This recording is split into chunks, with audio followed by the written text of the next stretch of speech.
You probably already have LinkedIn open in another tab right now. It's where almost everyone starts their job search, and that's exactly the problem. Type in your job title, hit search, and you land in a pile with 300 other applicants before your resume even finishes loading. But LinkedIn has features built directly into it that most people never touch. If you actually use them the way that they're meant to be used, you can find roles with a fraction of the competition without ever leaving the platform. I'm Chase, a software engineer at Meta, and in this video I'm showing you exactly how to use LinkedIn the way almost nobody does. The filters, the sorting, the search tricks that separate someone getting buried in a pile of hundreds from someone getting seen first. If you want to make LinkedIn actually work for you instead of against you, stay until the end. So let's start with why the default search buries you. Most people type a job title, hit enter, and then just start applying to whatever shows up first. LinkedIn sorts these results by most relevant by default, and that setting tends to favor postings that have been up longer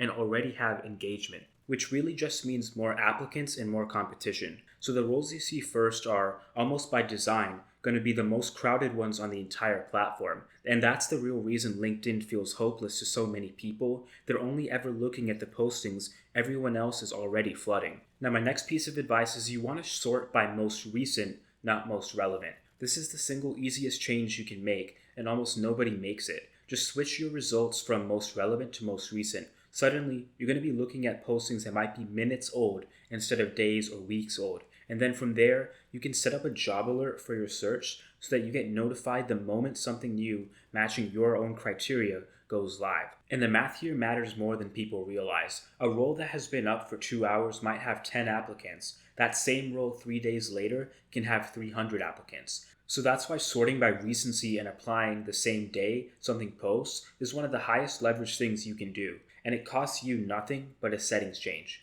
Now next, you want to read the applicant count like a signal. LinkedIn shows you a badge once a posting crosses a certain number of applicants. It'll say something like over 100 applicants or over 500 applicants. That's one of the things you'll see constantly, and you want to treat that badge as a stop sign, not a green light. Postings with no badge yet or postings with a low visible number are your actual targets. This alone filters out most of the flooded roles without you needing any other tool or trick. If you find yourself only ever seeing the 100 plus badge or 500 plus badge on everything you search, that's a sign you're searching too broadly or too late. Now, another thing that's really important is that you want to skip Easy Apply and look for off LinkedIn applications. Easy Apply is one click, and that's exactly why some postings rack up hundreds of applicants within hours. Roles that require you to leave LinkedIn and apply directly on the company's own website get dramatically fewer applicants, and that's purely because of that extra bit of friction.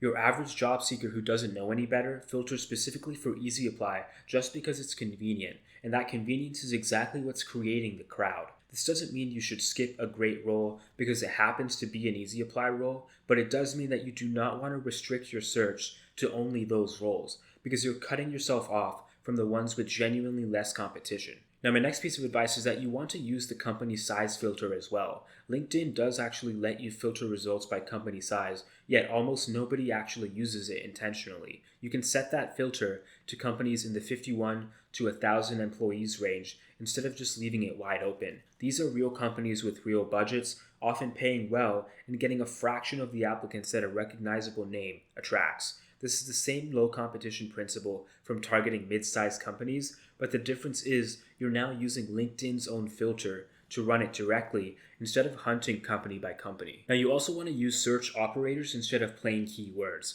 Most people type a plain job title into the search bar and call it a day. Like they'll literally just type software engineer, and that's the generic title that they're going to search. But LinkedIn actually supports search operators that most job seekers have no idea exist. You want to put a phrase in quotes to search for that exact wording. For instance, you want to use the keyword not to exclude terms. So for example, if you search software engineer, not senior, not staff, that's going to filter out roles that are above your specific level, and that's shrinking the pool for what you're actually qualified for. You can also use the keyword or inside parentheses to combine terms. So this would look like something like if you search software engineer and Rust or Golang, that's going to narrow down your positions to a small specific pool of postings that most generalist applicants will never even see because they never thought to search that way. So basically, the more narrow and more specific your search string is on the LinkedIn search bar, the smaller and less competitive the results become. And by the way, if you want the exact resume template I used to get hired at Meta,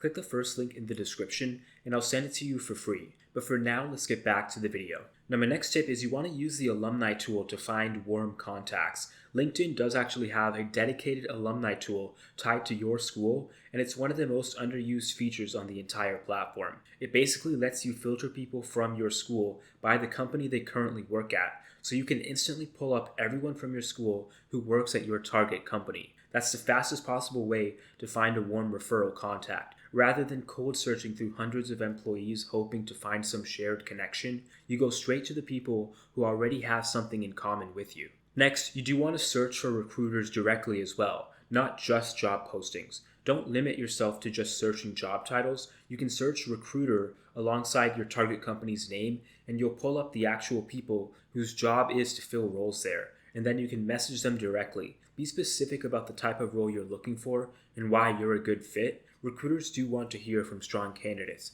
That is the entire point of their job. So this isn't an awkward workaround or anything. It's actually completely normal and often welcomed. But despite that, it just doesn't happen often because it's something that most applicants never bother thinking to do. Now on LinkedIn, you also want to avoid certain things, like you want to ignore promoted posts. You'll notice that some job postings have a small promoted tag. That means the company paid LinkedIn to push that listing to a much wider audience, which is exactly why those postings tend to rack up huge applicant counts fast. Organic, non-promoted postings get a fraction of that visibility, which means fewer people even see them in the first place, and that's to your advantage. So once you know to look for that tag, you can then avoid the promoted listings and focus on the quieter organic ones. That's going to be one of the easiest ways to lower your competition without changing anything else about your search. Okay, so I know I went over a lot, but let's put it all together. None of these tricks require you to leave LinkedIn or build some elaborate system. There's settings and filters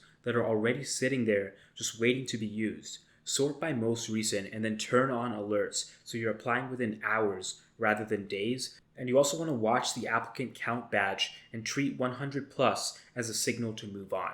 Don't just restrict yourself to easy apply only, and filter by company size to get off the beaten path. Do keep in mind to use search operators similar to the ones in SQL, like and, not, and or, because those search operators are going to narrow down your results to something specific instead of generic. And then once you've found a target company, you can use the Alumni tool and recruiter search to get a real person on your side instead of just submitting your resume into the void. Most people use LinkedIn exactly the way it was designed to funnel everyone into the same crowded postings, but you don't have to be one of them. So that's exactly how to use LinkedIn to find tech jobs with a fraction of the competition everyone else is fighting through. If you want to take the next step, click the first link in the description and grab the exact resume template I used to get hired at Meta. It's completely free, and if you're not ready for that yet, I highly recommend watching the video on screen next, where I break down the most stable tech jobs in 2026. Because finding a role with less competition is one thing, but you also want to make sure it's a role that is actually going to last.